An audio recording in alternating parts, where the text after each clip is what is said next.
what to call, yeah.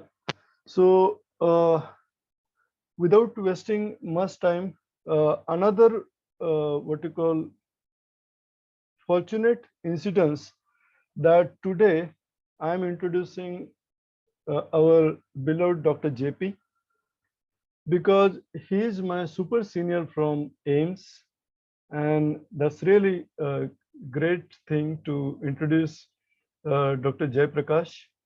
So Dr. Jay Prakash, very good afternoon, and uh, let me a little bit talk about our today's speaker, very dynamic, very great scientist. Dr. Jay Prakash is presently Senior Principal Scientific Officer and Officer in Charge, National Coordination Center for Pharmacovigilance Program of India, and that is at Indian Pharmacopoeia Commission, Ministry of Health, Family Welfare. So Dr. JP did his B.Pharm and M.Pharm from this college only, that is DIPSAR, and doctorate from AIMS, Delhi, with more than 20 years of experience in the area of teaching, research, pharmacovigilance, pharmacopoeia, and formulary science. He has served at various reputed positions like Principal Scientific Officer and Senior Scientific Officer at IPC, Senior Scientific Officer Grade 1 at Central Indian Pharmacopoeia Laboratory. He was also a lecturer under DTT, Government of Delhi. He was also Secretary cum Scientific Advisor at IPC, and also has been temporary advisor for WHO's Expert Committee, Geneva, Switzerland. Additionally, he has served as member of core group of revision of National List of Essential Medicines 2011. Apart from this, he was also member of CDSCO Expert Committee on Drage Test.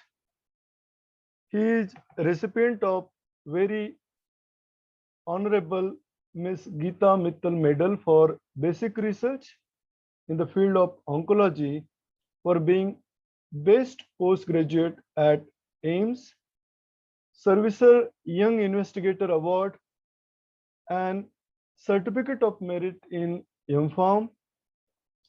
He has many national and international publications to his credit, with 15 book chapters and also a lot of review articles and commentaries in reputed journals. So with this brief introduction, I welcome Dr. Jay Prakash for his talk, and I over to Dr. Jay Prakash. Kindly start your session. Thank you, Dr. Saurabh and Dr. Mukesh. And good afternoon, everyone. At the outset, I am grateful to the faculty and the management of DIPSAR University for inviting me to this important faculty development program. I will be speaking about the Indian Pharmacopoeia as well as the process of drug development. I have a few slides to present. Please have the questions. I just share the slides.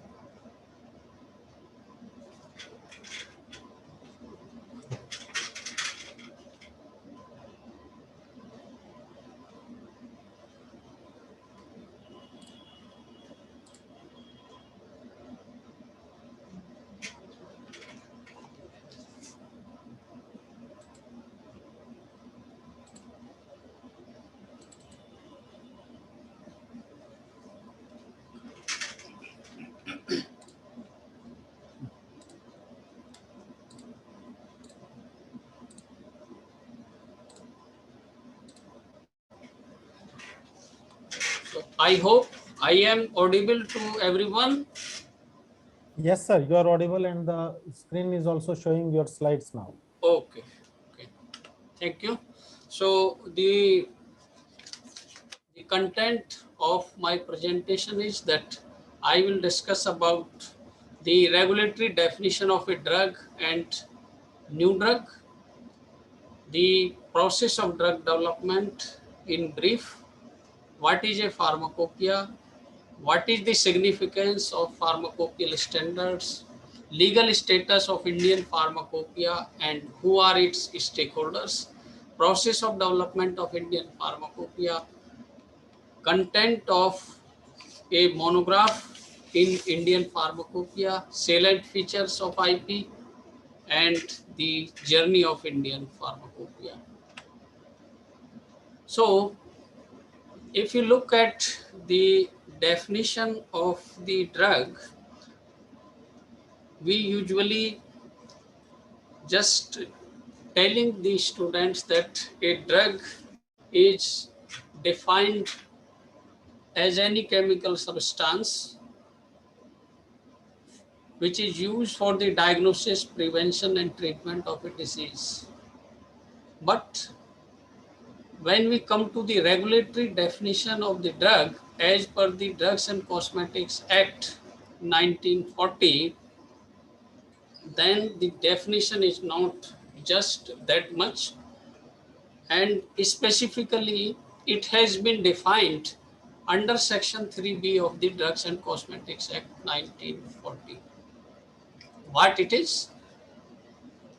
The all medicines for internal and external use of human beings or animals, and all substances intended to be used for or in the diagnosis, treatment, mitigation, or prevention of any disease or disorder in human beings or animals, including preparations applied on human body for the purpose of repelling insects like mosquitoes.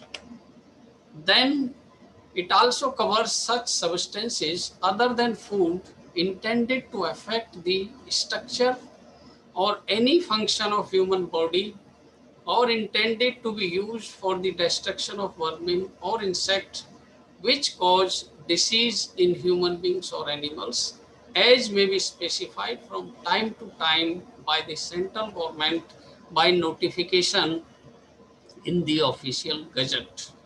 It also includes all substances intended for use as a component of a drug, including empty gelatin capsules.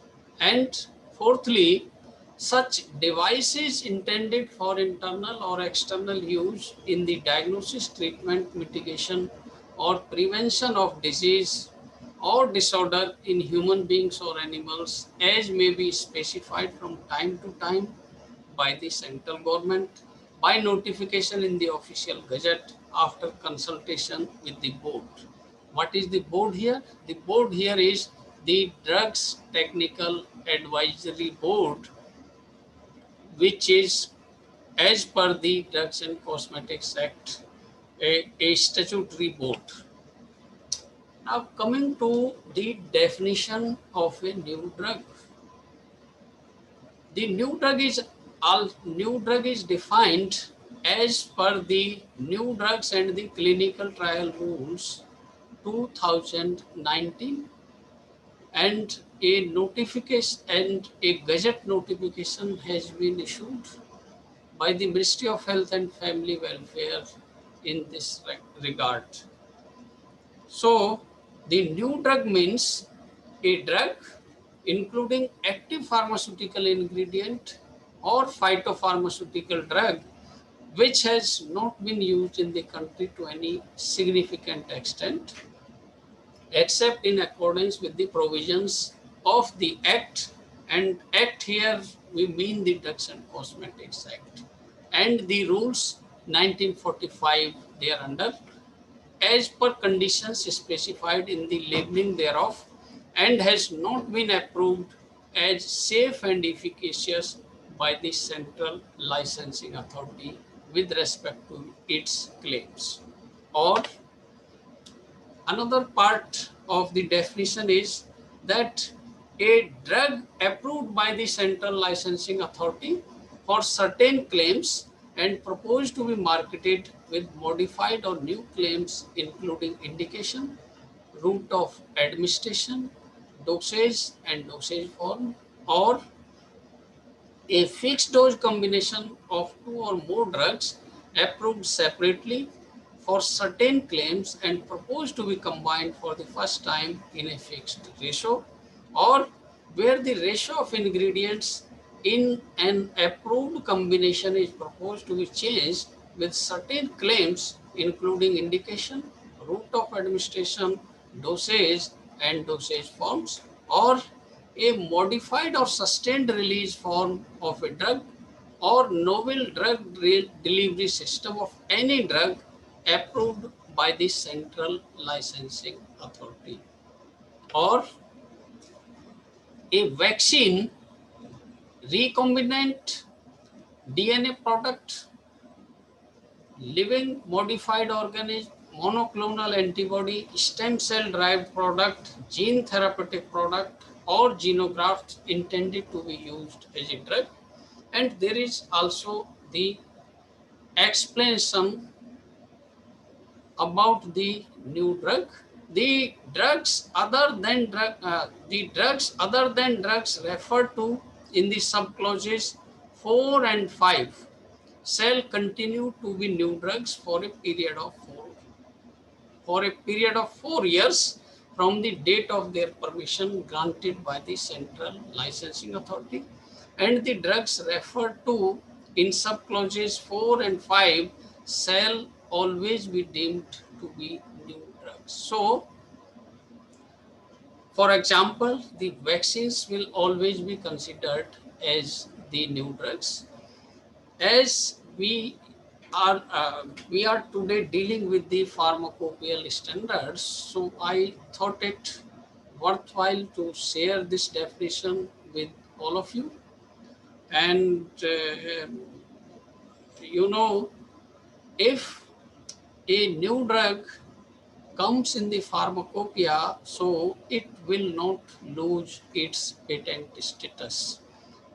However, in case a drug is if a drug is even more than 4 years old, or it is for in more than 4 years in the market, and if the regulatory authority requires the submission of the PSURs or the periodic safety update reports from the pharmaceutical industry, they are supposed to comply and to submit the periodic safety update report even beyond a period of 4 years as per the nature of the drug and the requirement of the drug regulatory authority.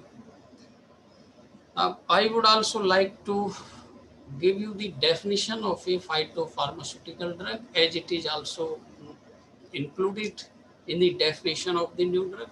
So there has been a gazette notification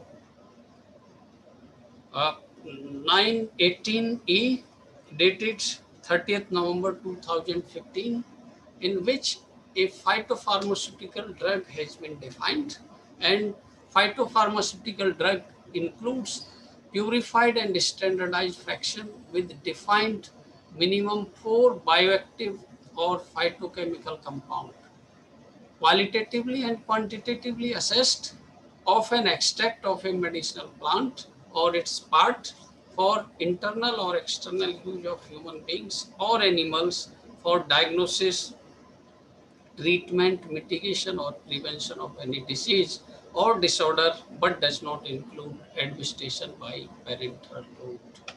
I think I have tried to clear about the exact regulatory definition as per our laws. Coming to the process of drug development, the process of drug development is not an easy process, and any drug which is researched and developed, it must be safe and effective, and at the same time it also must be of high quality. So the drug development process is a quite complex process which starts from identification of a target compound. So there is a discovery stage, there is a developmental stage. So identifying a target, then identifying a lead compound, establishing its activity, then selecting the clinical candidate for further studies, and during the developmental stage it must pass through all the safety and efficacy tests, including passing in the human clinical trial stages. So an investigational new drug application is required to be submitted to the Central Drugs Standard Control Organization, and new drug application is also submitted to the Central Drugs Standard Control Organization. And um, today, now Sugam portal is also there, and the many of the process they are online. Now, if you look at this slide, you will see that there are many stages, and and the time frame in each stage of drug development varies. So from this slide, you can see that on an average, 10 to 15 years are required for development of a new drug and to come on the market. And it has to undergo extensive clinical trials, and the clinical trials, they need to be registered on the CTRI of ICMR. And once a drug passes all the three stages of clinical trials, then the marketing authorization is given for a new drug by the drug central licensing authority, that is from through the Office of the Drugs Controller General, India. And even after launch of a drug, the post-marketing surveillance phase will will will continue. And therefore, uh, and therefore, once a drug is there on the market, then only we think of bringing it into the pharmacopoeia. And let me cover the next process, which specifically deals with how do we bring a drug in pharmacopoeia. So before we understand this process, you must know what is a pharmacopoeia. So pharmacopoeia is basically a regulatory document, and it is a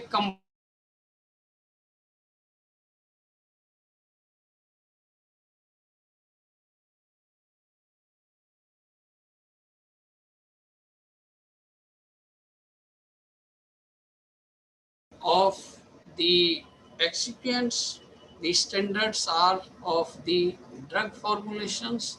The standards are also there for any other drug of public interest.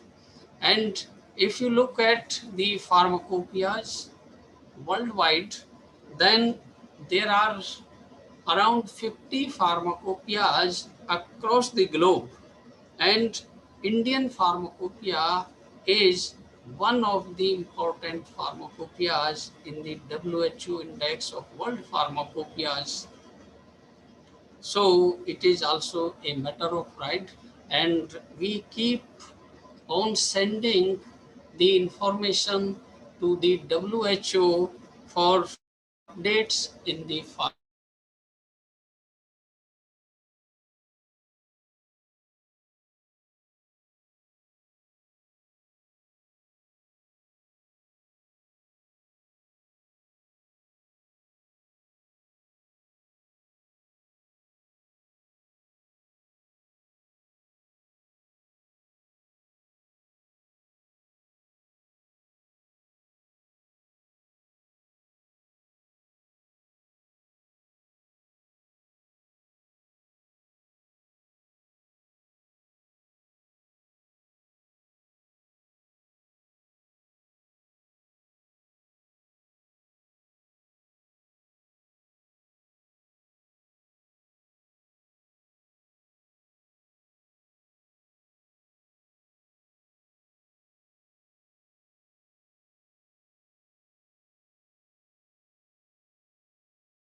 Due to some connectivity issues, our speaker will rejoin soon.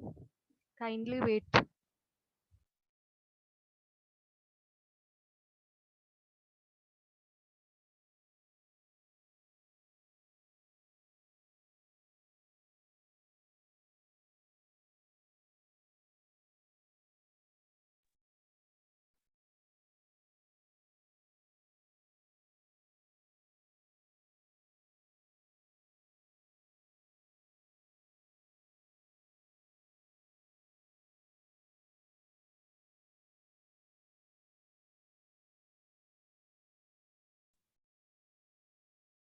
It seems that there is some internet connectivity issue with the honorable speaker, and he has requested us to kindly wait for some time.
Sorry for interruption.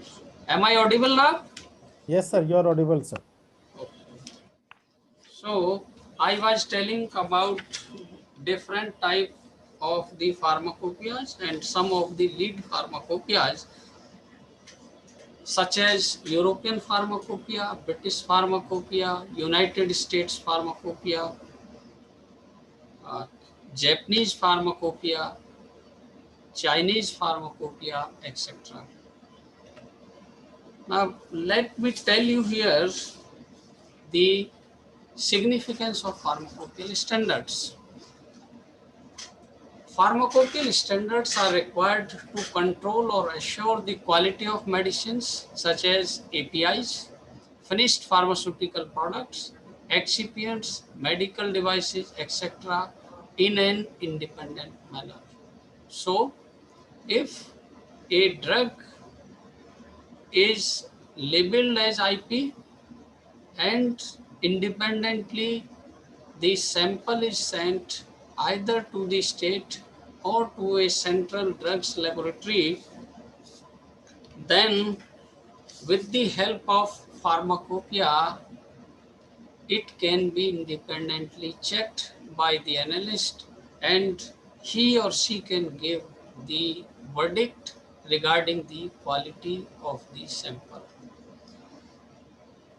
Pharmacopoeias are aimed to reflect the established analytical methods to suit the drug industry and analytical laboratories on a continuous basis, and ultimately they are in the public interest.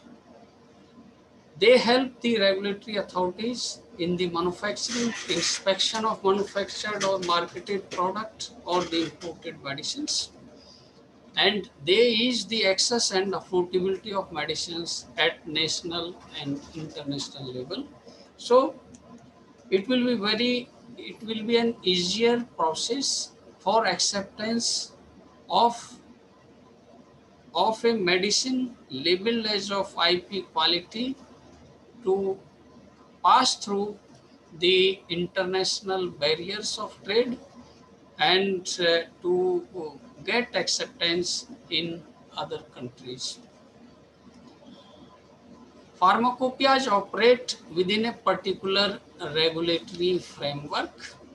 Pharmacopoeial standards, they are considered as reference to the stakeholders. And who are the stakeholders? The stakeholders of pharmacopoeia are the drug manufacturers, the analyst in a government or in a private laboratory, pharmaceutical teachers, academicians, researchers, students, etc. And ultimately, as pharmacopoeias reflect the quality standards of drugs, they build up the confidence among public about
It seems that Dr. Jayaprakash ji has once again lost the connectivity. So let's wait for some time and he should resume.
sorry for interruption.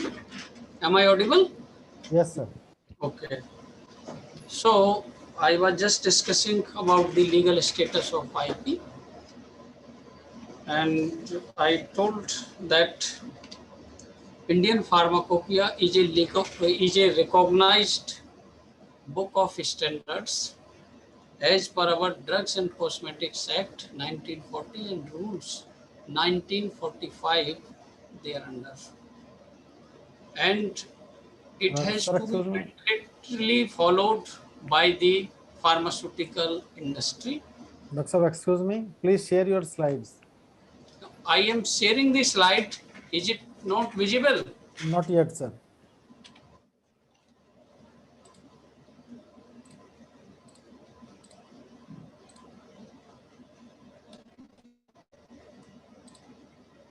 Yes, sir. Now it is coming. Is it visible now? Yes, sir. It is visible now, sir. Okay. So I told you about the legal status of Indian Pharmacopoeia. And I have just enlisted the important stakeholders of Indian Pharmacopoeia. So pharmaceutical industry, analytical labs, academia, regulatory bodies, research institute, and any other reader who is interested in going through the content of pharmacopoeia, they are all the stakeholders. Coming to the process of IP development, since Indian Pharmacopoeia is a publicly available document and therefore it requires a process which is transparent, which is smooth, and which takes into account the comments of the stakeholders. Therefore, for preparation of the pharmacopoeia, IBC staff prepares an initial list of the new monographs, and it is also seen that which monograph in IP they require the revision, and it is all based on a well defined inclusion and exclusion criteria, which you will see in the next slide. So after this, we acquire the draft quality specifications of the monograph from the pharmaceutical industry. That draft undergoes review at the IPC, and a rigorous consultation with the experts is also done. And we also upload the draft monograph on the website of IPC for 45 days to obtain the comments of stakeholders. Then the comments are examined by the expert committee and necessary changes are done in the content of the draft monograph. Further revision, if required, it is done. If not required, it is not done. And whole content of the draft manuscript is put up to the scientific body of IPC. Scientific body is the highest technical body to advise the IPC on the scientific matters. And after the approval of the competent authority, that is the Secretary cum Scientific Director, IPC, it is published and it is released, and usually it is released at the level of the Ministry of Health and Family Welfare. So getting the comment on the IP is a continuous process, and feedback is obtained throughout the year. But usually what we see, when we send the monograph to the target experts, then only we are able to get the comment. And hardly the people see when it is on the website of IPC. So our efforts are there that as many comments we should get as possible, which are valid, which are justified, and once a monograph is published in IP, then uh, then the major changes in the monograph should not take place until there is a valid justification or there is an advancement in the procedure. So, based on a well-defined criteria, the monographs are either included or excluded from Indian Pharmacopoeia. So, let me give you a quick view of the inclusion criteria. The drugs used in the National Health Programs of India, drugs which are listed in the National List of Essential Medicines of India. This list is a dynamic list, and drugs approved by the Central Drugs Standard Control Organization, and any drug which is considered appropriate by the IPC at any point of time can be included in Indian Pharmacopoeia. Then what is the exclusion criteria? The drugs banned in India, drugs which have become obsolete, and drugs considered inappropriate by the IPC, they are excluded on a regular basis while bringing out the new editions of Indian Pharmacopoeia or revising the monographs in the Indian Pharmacopoeia. And here you can see the current version of Indian Pharmacopoeia, which is available in 4 hardbound volumes. And this has been effective from 1st of January 2018, and based on the request of the stakeholders, we give the extension also if it is considered necessary. So, setting the standard in pharmacopoeia, they are neither high nor low. It means that we have to see the feasibility of the monographs. If they are not feasible, then it will be difficult to comply. And are we including all the drugs which have been approved by the drug regulators? So it is a continuous process, and though all the drugs are not included in Indian Pharmacopoeia, but whatever drugs are considered important by the expert group, they are all taken care of to set their standards. And there is a compromise between the desirable and the achievable, avoidance of the sophisticated and high-end instrumentation or methodology. The reason being that the IP standards must be feasible to all types of the manufacturers, the small scale manufacturers, the medium scale manufacturers, and the large scale manufacturers. Then recognition of the difficulties of the small and medium sized units of the industry, retention of the simple test where complicated methods offer no advantage, and no compromise on the limitation or the limits of the toxic impurities. Gradual tightening of the standard has been done over the years, and though IP does not cover all the methods, but as many methods, as many analytical methods as possible, they are there in Indian Pharmacopoeia, including the scope for the alternative methods. I just show you a specimen monograph of the paracetamol tablet.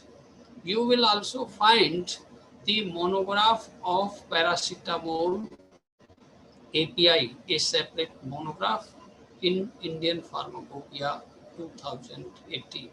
So I have just taken it this monograph, and you can see what are the different analytical tests which are included for the paracetamol tablet monograph. So what are the important content?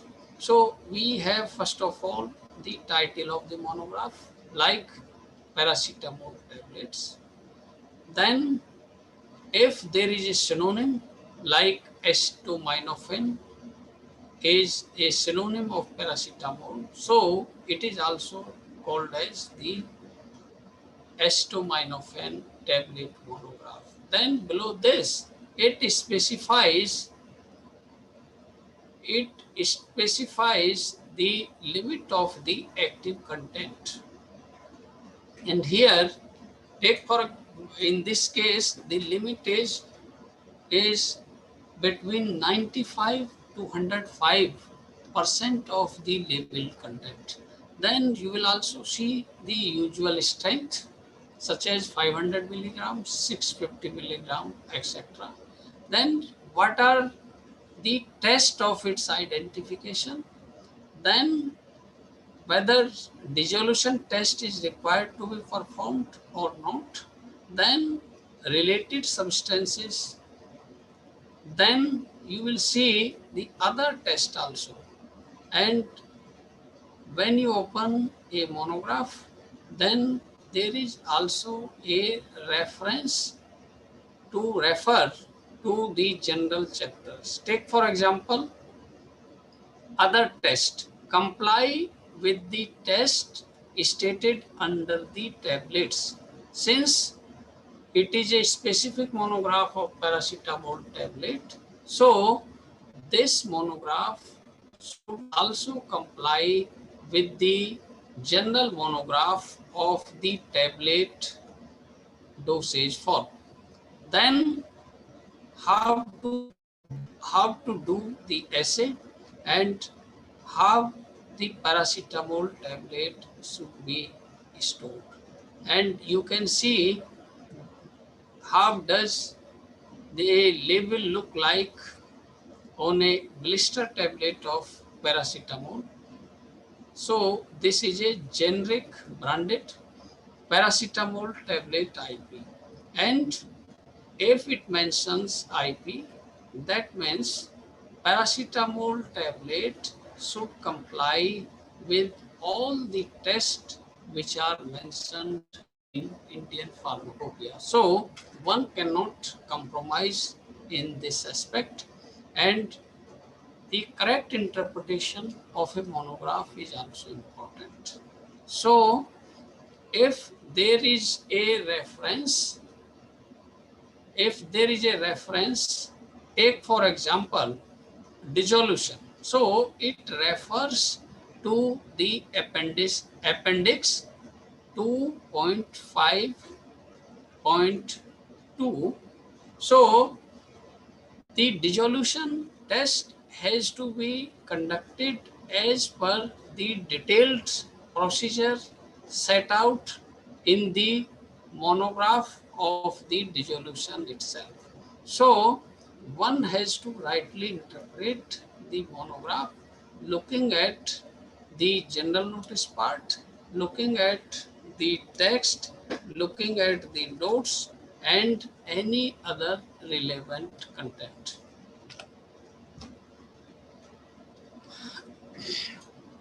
So coming to the presentation of Indian Pharmacopoeia 2018. So IP 2018 is a hardbound volume. There are 4 volumes, volume 1, volume 2, volume 3, and volume 4. Now, what are the content in these volumes? So, volume 1, it mentions about the general notices, then the preface about IPC, acknowledgements, introduction, then statutory notice also, then general chapters, reference data, index, and volume 2, it specifies the general notice, general monographs on dosage forms, and the specific monograph from A to M arranged in an alphabetical order.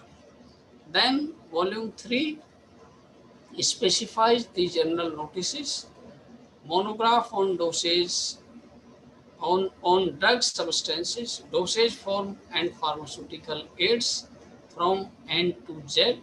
So it is easy to find out a particular monograph. Then it also contains vaccines and immunosera monograph, then herbs and herbal product monograph. But the Ayurvedic product monograph are not mentioned in Indian pharmacopoeia. Then blood and blood product related monographs, biotechnology product and radiopharmaceutical monograph, and volume 4 specifically mentions about the veterinary monographs and a reference to other volumes of Indian pharmacopoeia for seeing the details. Coming to the salient features, so there are 220 new admissions, means new monographs, 360 revisions and 7 omissions, 53 new fixed dose combinations which are not there in other pharmacopoeias. So out of this, 25 DC monographs are not available in any other pharmacopoeia of the world. There are 10 new general chapters, then general chapter on tablet, capsules, volumetric glassware, maintenance, identification, preservation and disposal of microorganisms have been revised. Monograph on general chapters, disintegration and dissolution are upgraded to harmonize with prevailing international requirement. Then the standards for new drugs, drugs under national health programs, drugs listed in national list of essential medicines have also been included. Then the deletion of the abnormal toxicity test at final lot and at the replacement of in vivo methods by in vitro methods. So this has been one of the uh,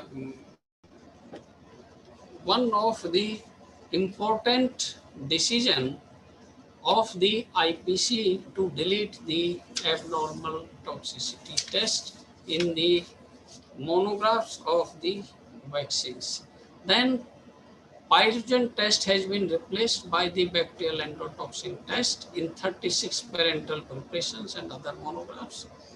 Then 10 monographs of blood grouping reagents have also been introduced for first time in IP, and vaccines and immunosera for human use.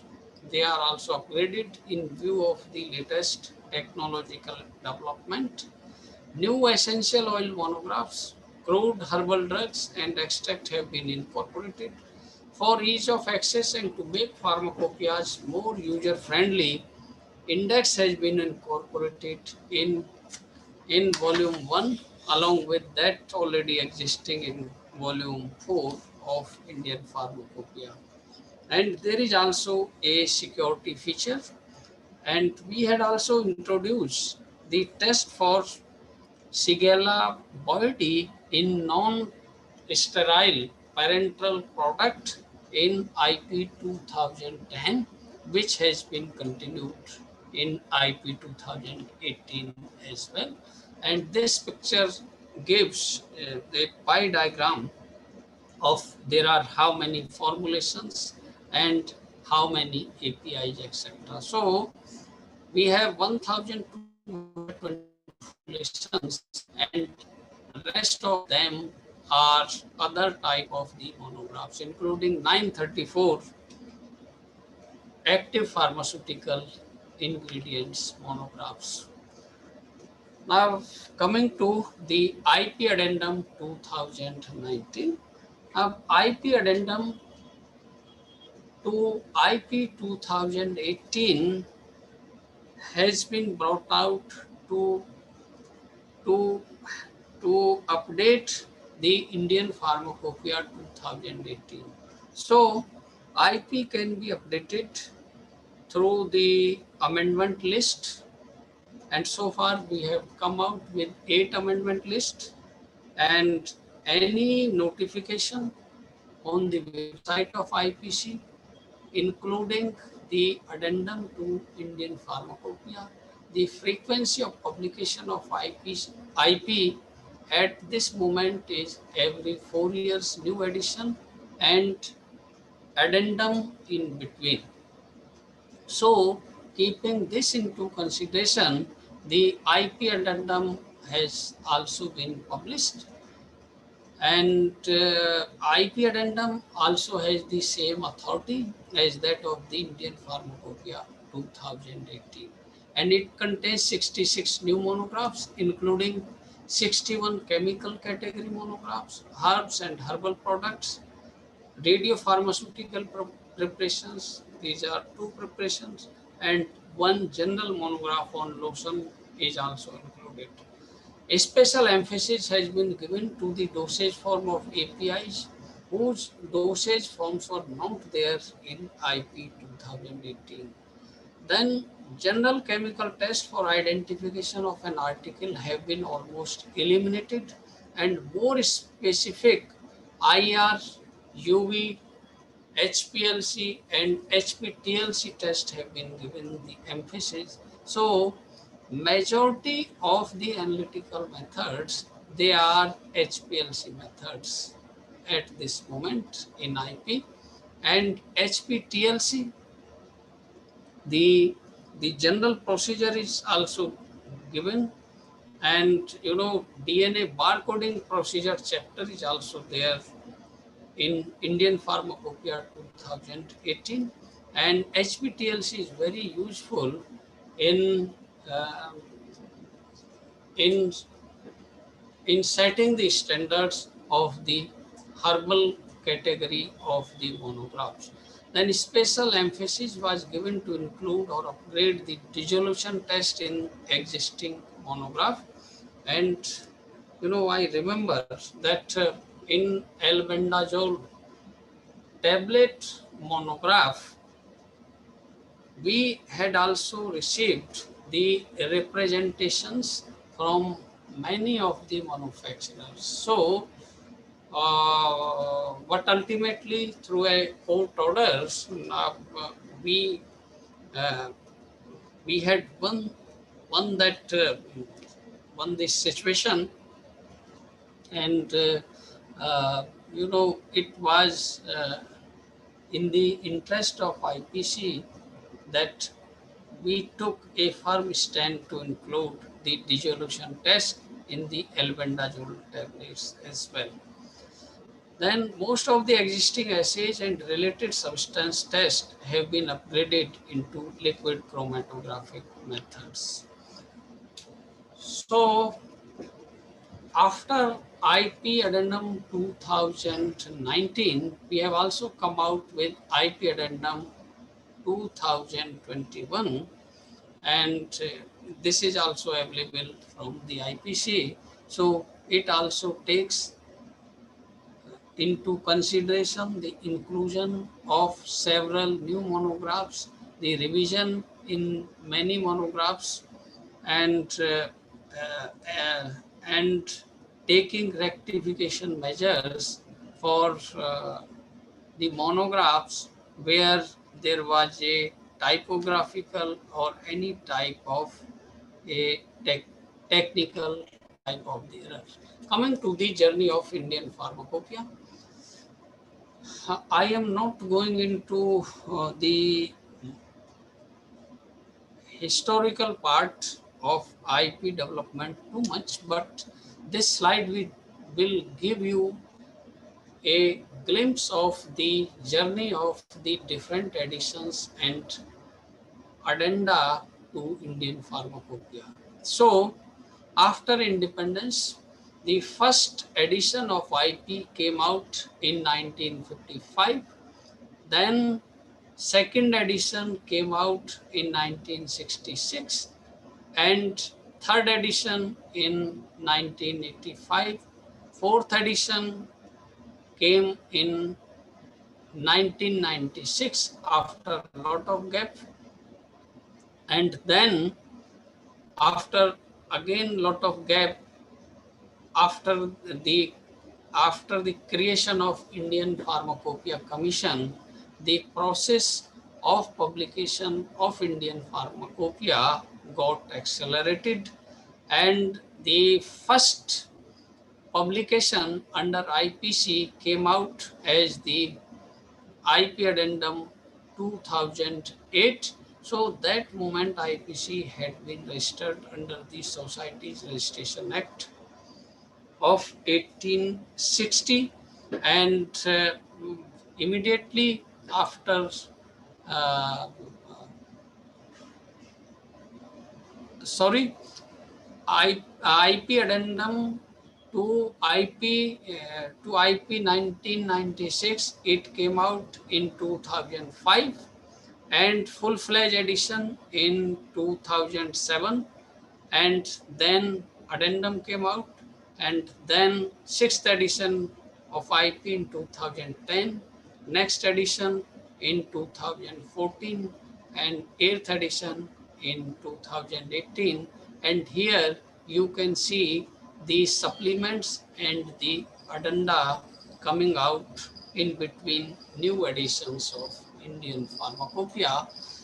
And after creation of IPC, this process has taken a further momentum to bring IP at regular interval to respond to the query of the stakeholders in a timely manner and making any changes or amendment as necessary. So this slide also gives you the, the list of the different IPs and its addenda published in a tabular fashion. And coming to the development of the monographs, so you can see that the number of the monographs are gradually increasing, and as on date, we have, including IP addendum, more than 3,000 monographs available in Indian Pharmacopoeia.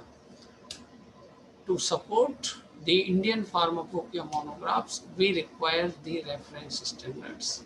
And reference standards are necessary for comparison of the quality of a sample, and we have taken this initiative since creation of IPC, and today we have more than 600 reference, physical reference standards,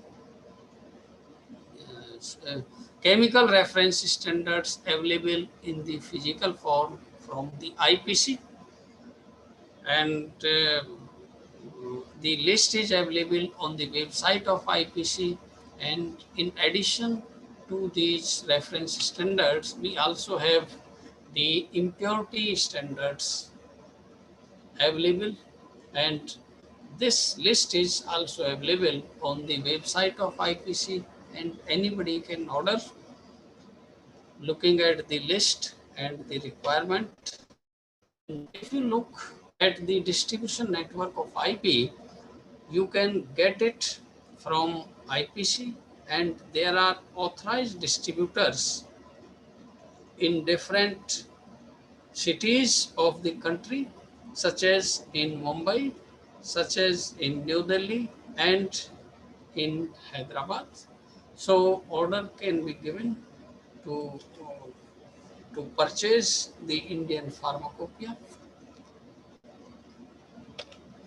And you can see here the snapshot of the release of the different editions of Indian Pharmacopoeia in august presence of the ministry officials as well as in presence of the honorable ministers. Now, you may be having many questions in your mind, and I will be happy to reply to your questions. The science of setting the standards in Indian pharmacopoeia is quite a complex science. What we study in theory, it really needs to be verified at the laboratory level, and the monograph which come in pharmacopoeia, they are considered to be validated, but at the same time, as we should not go blind, we should also make effort all the time to verify, and IPC is taking all efforts to verify the content of the monograph, put into public domain, seek the comment of the stakeholders, and then only to publish and to respond to their queries in a timely manner. So, publishing a pharmacopoeia remains a highly challenging task for the IPC, and we face these challenges like acquisition of the candidate material to be certified as the reference standard, and timely getting the comments from the stakeholders. But still, we have tried our best to manage it and to bring it at par with other international pharmacopoeias. And today, we are proud to say that IPC is leader in setting the specific standards for antiretroviral medicines, FDCs, and other drugs of public interest, and immediately takes decisions on the query of the stakeholders. So this way we are trying to keep update the stakeholders, and I request you that all the participants should also have the latest version of the Indian Pharmacopoeia in your library, as well as the National Formulary of India, for the sake of your knowledge and for the sake of the students, in the overall interest of the masses. Thank you very much for giving me this opportunity. Thank you so much, sir, for your very descriptive talk on pharmacopoeias, the monograph development, new definitions, historical aspects, and also covering upon the technical essays, why they are added, why they are dropped. Thank you so much, sir, for having your time with us, and you found time for this faculty development program out of your busy schedule. Over to Dr. Mukesh, sir. Yeah, very good evening, and thankful to Dr. Jayaprakash for sharing his really important concepts and knowledge. Your voice is not audible, sir. Okay. I don't know.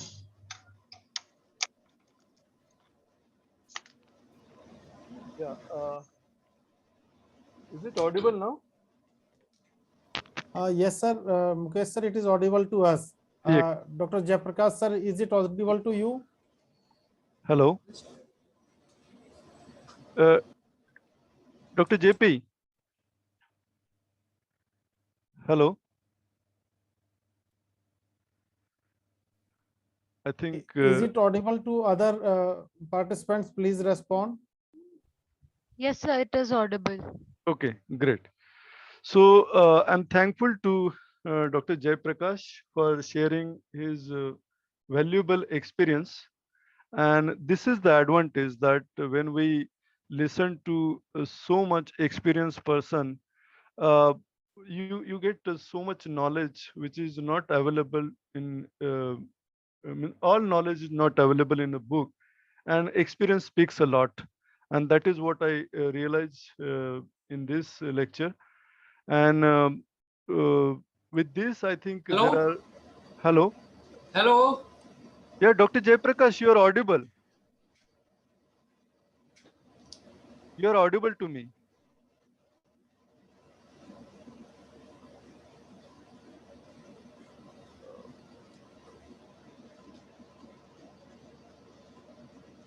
Okay. Dr. Jayaprakash, can you hear me? Hello? Hello. Yes, sir, we are getting your voice, sir. Sir, your voice not audible. Doctor Saurabh आप तो सुन पा रहे हैं मुझे? जी sir, हम सुन पा रहे हैं. Okay. Is it audible to others also? Like, let's cross check. Dr. Preeti, am I audible?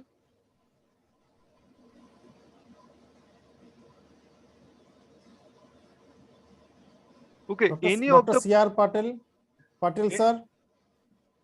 any participant please confirm? Yes, sir, you are audible. Okay, great.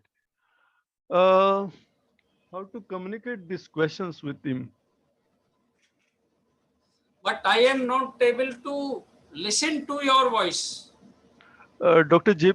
Saurabh, अगर आपको वो सुन पा रहे हैं तो maybe you can convey the message. नहीं, actually मेरी voice भी नहीं जा रही. The only thing I can do is I can make a call to him and like we can chat over call. हाँ. That is the best we can do. Dr. JP, am I audible?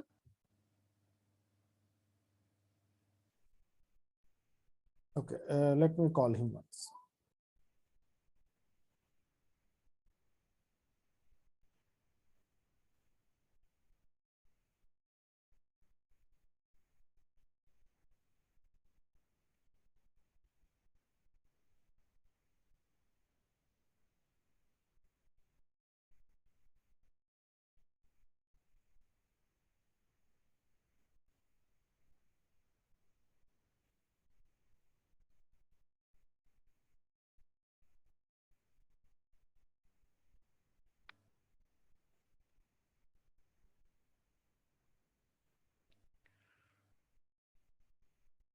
Dr. Jayaprakash? Dr. Jayaprakash is not able to hear us through the video link platform, but now I have connected with him through my own mic. So now you can ask the question and we can let him know like what we are saying. Yeah, Dr. JP, there is one question from Dr. Tapas Kuntia.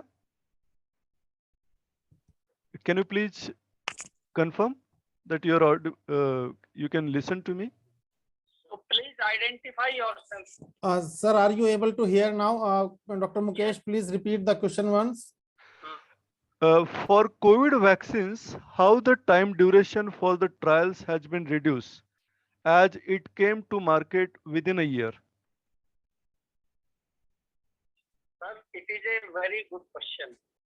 And you know that as per the international practices, it has been the emergency use authorization, and the government can take the steps in public interest to do so. So it is under the emergency use authorization. Okay. Okay. Another question from the same person, that what are the footprints? What the audience, the participant means, what are the qualifications or essential qualifications that pharmacist should have to reach pharmacopoeial commission? What qualification pharmacist should have for? To reach pharmacopoeial commission. Sir, usually the PG qualification or master's degree in pharmaceutical sciences is there, and there are different levels.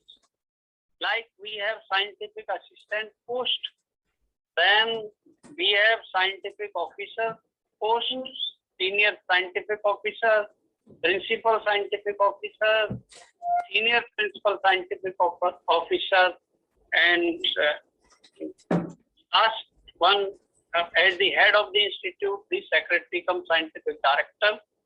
So the qualification for these posts, it varies, as well as the experience also varies. The length of experience. The Okay. persons who are recruited through the outsourcing agency, so depending on the nature of the requirement, so different type of the persons are outsourced through the manpower providing agency also. Okay. There is another question from Dr. Suresh Kumar that Indian pharmacopoeia, like Indian pharmacopoeia, Ayurvedic pharmacopoeia edition are not coming, and IP is having very less data on herbals. What is your say on this? Nay, what is your exact question here? Okay, let me repeat the question. That like Indian pharmacopoeia, Ayurvedic pharmacopoeia editions are not coming, and very less data is available regarding herbals in Indian pharmacopoeia. So what should be the solution to this? Here I would like to clarify that the Pharmacopoeia Commission for Indian Medicine and Homeopathy is there in the vicinity of Indian Pharmacopoeia Commission in Ghaziabad itself, and they publish the Ayurvedic Pharmacopoeia of India and Homeopathic Pharmacopoeia of India. The drugs which are included in Ayurvedic Pharmacopoeia of India, now the Ayurvedic Pharmacopoeia remains an authoritative book for the standards of the Ayurvedic medicine. So the drugs which are specifically manufactured as per the required schedule and pharmacopoeia, they only come into that pharmacopoeia. So the scope of these pharmacopoeias is different.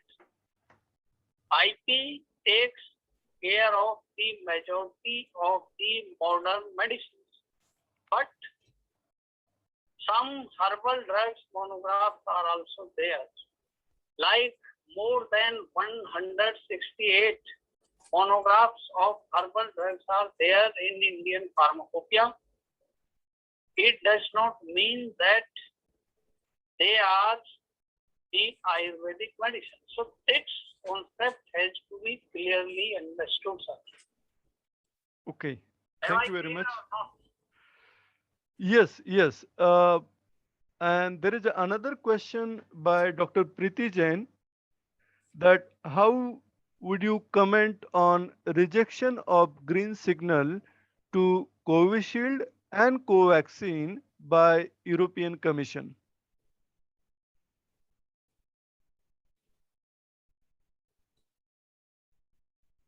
I do not have idea about those commissions in depth, but here in India, any regulatory measure as regards the regulation of vaccine is taken care of at the level of the Office of the Drugs Controller General of India, as vaccines are always considered as the new drugs.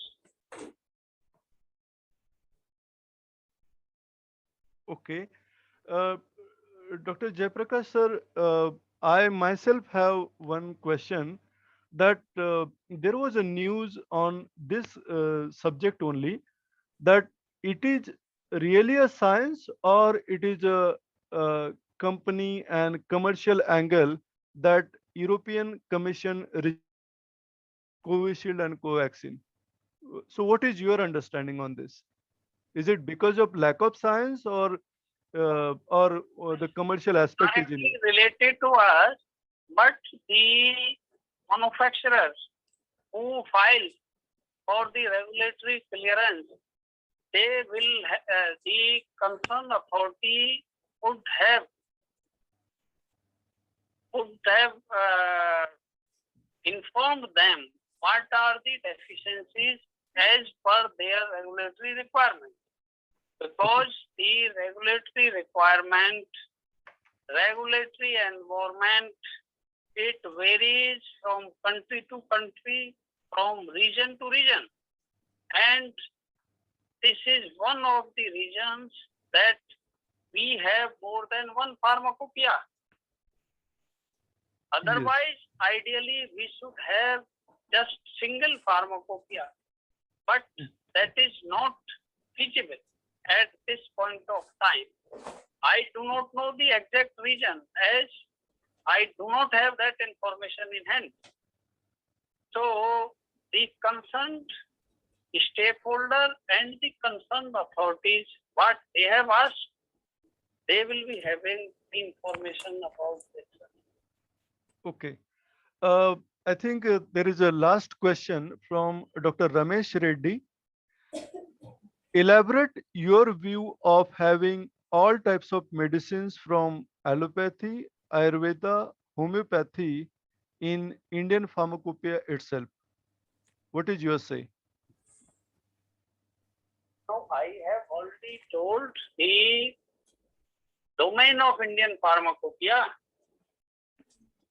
as there are two independent commissions. One, the Indian Pharmacopoeia Commission, which is under the Ministry of Health and Family Welfare, Government of India. Mhm. And another Pharmacopoeia Commission is the Pharmacopoeia Commission for Indian Medicine and Homeopathy, that is under the Ministry of Ayush. So the jurisdiction of both these pharmacopoeias are different. The drugs which come into their domain, and the Indian Pharmacopoeia drives the strength as per the second schedule to the Drugs and Cosmetics Act 1940 and rules thereunder, whereas other pharmacopoeias, not from that schedule but from the same act, under a different schedule. Am I clear? Yes, very much. In fact, earlier only you gave the answer. But anyway, that is really good session, and I think all the participants really benefited out of your session, and we are grateful to you, sir, Dr. Jayaprakash sir, for sharing your valuable knowledge and your valuable time with us. Uh, if any questions from the participants, even after this session, we will communicate with you maybe through mobile and email. Kindly enlighten the participant on their questions. Uh, Dr. Saurabh, thanks to you and organizing committee for allowing me to chair this session. And with this, I conclude the session, and over to you, Dr. Saurabh. Yeah, thank you, Dr. Mukesh. And one final question actually was revolving in my mind, and I may ask the same if you allow, sir, on behalf of the participants. Bilkul, bilkul, sure. Thank you, sir. Sir, these two questions are like, one is the pricing. When we are in the academia, so paying very, very high price for a reference book or a standard book pinches the colleges as well as the faculty members, because it is beyond our limit of a teacher. So, sir, is there any in future scope, or you are on the highest position and you have been in IPC on the top position, sir, like from your side, for having a student edition of the pharmacopoeia, so that for doing essays and doing analysis part and learning those kind of things, sir, it shall be very much helpful. Sir, such type of questions we also heard at other forums as well, but bringing out the student edition has not become feasible. And when we look at the pricing of Indian pharmacopoeia vis-a-vis pricing of other pharmacopoeias, the price of Indian pharmacopoeia is relatively low, even half of that of the British pharmacopoeias.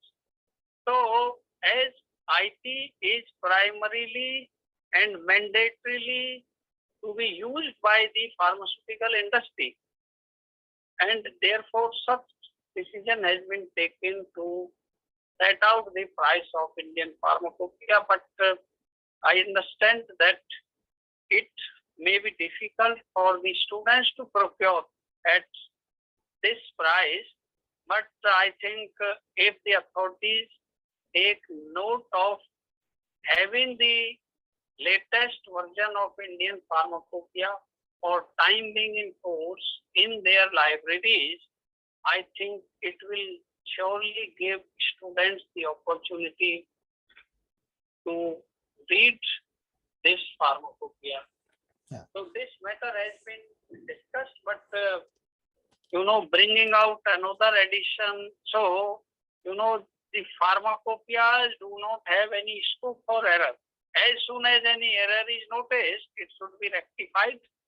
And same is true not to bring a duplicative edition of as the student edition of Indian pharmacopoeia. So keeping this in mind and keeping the good pharmacopoeia practice in mind, so to my mind, the prices, whatever is there, has been set out with with the considered opinion of the wisdom of this scientific body of IPC. Okay, thank you, sir. And part B of my question was, like, is there, sir, any scope or any relevance of harmonization of pharmacopoeias in near future? Because this is something which the quality assurance faculties we have been discussing with the students, but we do not have a certain or a good response to give to them. That will the harmonization be a success in future, sir?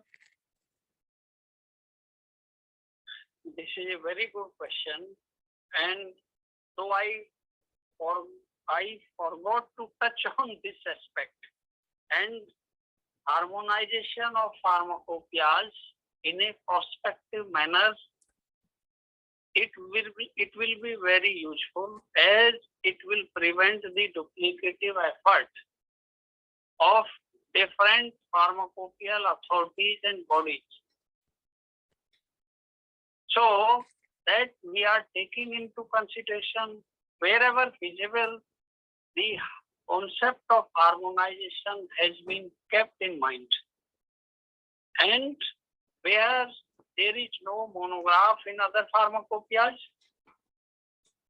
then the indigenous monograph that serves as the draft monograph to take it forward for consideration in IP. So harmonization, yes, it is a very good idea and concept which is being applied in Indian pharmacopoeia as well. And sometimes the harmonization may not be so easy. Reason being, as in different regions and nations, the type of the diseases and the approved drugs in different nations and regions will vary. As one of the criteria for inclusion of drugs in pharmacopoeia is that it should have a regulatory approval, isn't it? Like Yes, sir. the diseases of the developing countries may be different from that in the developed world. So, which is required here may not necessarily be required in other countries.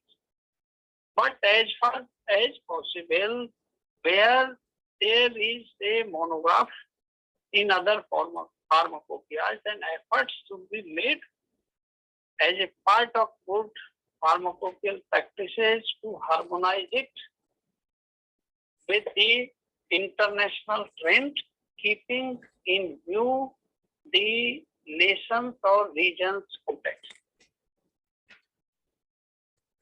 Thank you, sir. Thank you so much for having so much patience and replying to our heap of queries from me, from Dr. Mukesh, and from our very excited participants who were definitely benefited with your such descriptive lecture on pharmacopoeia, sir.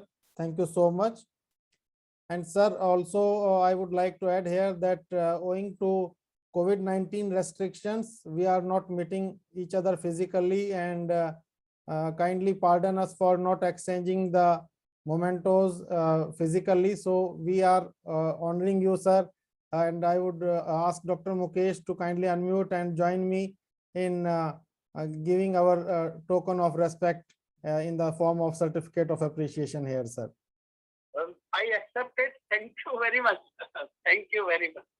Thanks a lot for being here, sir. And we shall be sending it by speed post, sir, or whenever we meet at the earliest, sir. Thanks a lot, sir. Thank you, everyone. Thank you so See you much, soon. sir. Here we complete day 3 of Atal FDP. Hope to see you all again tomorrow as we begin our day 4 at 10 a.m. Until then, everyone is requested to kindly fill in the attendance in the Google Forms shared with you all in the WhatsApp group by 6 p.m. Thank you all for joining. Have a good day. I thank all the participants for having keen interest in today's sessions. And tomorrow we shall be entering into our day 4. And like after 5 minutes, I shall be sharing the attendance link. But then also I would request you all to be kindly present in all the sessions, because tomorrow we may have to have the attendance link not in the evening, but maybe at a different time, and you might lose then the attendance. So kindly be present during all the sessions, since this is a continuous learning process, and by not being at only in the evening will not serve the purpose of continuous learning for all of us, and it is benefit to our own self only. So I believe that all the people, they would be again meeting us here at sharp 10 a.m. Thank you so much. Have a great evening. Bye-bye.